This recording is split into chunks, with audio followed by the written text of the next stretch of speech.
നമസ്കാരം. തായ്ലൻഡിലാണ്. നേരത്തെ ബുക്ക് ചെയ്ത ട്രിപ്പ് ആയതുകൊണ്ടും ഇവിടെ എക്സിബിഷൻ നടക്കുന്നതുകൊണ്ടുമാണ് വന്നത്. കാരണം നാട്ടിൽ വലിയൊരു ദുരന്തം നടന്നപ്പോൾ ആഘോഷിക്കാൻ വേണ്ടി വന്നതല്ല. ഈ കാണുന്നത് തായ്ലൻഡിലെ കുറച്ച് നാണയങ്ങളും 1-2 നോട്ടുമാണ്. ഇതിൻ്റെ ടോട്ടൽ എക്സ്ചേഞ്ച് റേറ്റ് എന്ന് പറയുന്നത് 200 രൂപയിൽ താഴെയാണ്. അടൂർ 9, 10, 11 നടക്കുന്ന എക്സിബിഷനിൽ നിങ്ങൾ ആരെങ്കിലും വരുന്നുണ്ടെങ്കിൽ ഇത് നിങ്ങൾക്ക് ഗിഫ്റ്റായിട്ട് കിട്ടും. പക്ഷേ നിങ്ങൾ ചെയ്യേണ്ട കാര്യം 200 രൂപ മുഖ്യമന്ത്രിയുടെ ദുരിതാശ്വാസ നിധിയിലേക്ക് അവിടെ നിന്ന് അയച്ച് അതിൻ്റെ സ്ക്രീൻഷോട്ട് കാണിക്കുക. ഇതൊരിക്കലും വിൽപ്പനയ്ക്കുള്ളതല്ല. ഞാനിത് ഗിഫ്റ്റായിട്ടാണ് തരുന്നത്. പക്ഷേ 200 രൂപ അയക്കുന്ന ദുരിതാശ്വാസ ഫണ്ടിലേക്ക് അയക്കുന്ന ഒരാൾക്കാർക്ക് ഇത് തരുന്നത്. ഒരാൾക്ക് മാത്രമേ തരാൻ സാധിക്കുകയുള്ളൂ. അതുകൂടാതെ എനിക്കവിടെ ഒരു സ്റ്റാളുണ്ട്.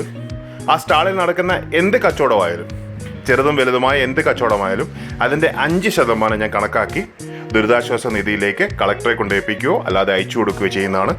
നമ്മളെ കൊണ്ട് പറ്റുന്ന ഒരു കൈത്താങ്ങ് ചെയ്യുന്നു എന്ന് മാത്രം. നിങ്ങളെല്ലാവരും ചെയ്യുന്നവരാണ്, ചെയ്യണം എന്ന് പറഞ്ഞുകൊണ്ട് നിർത്തുന്നു.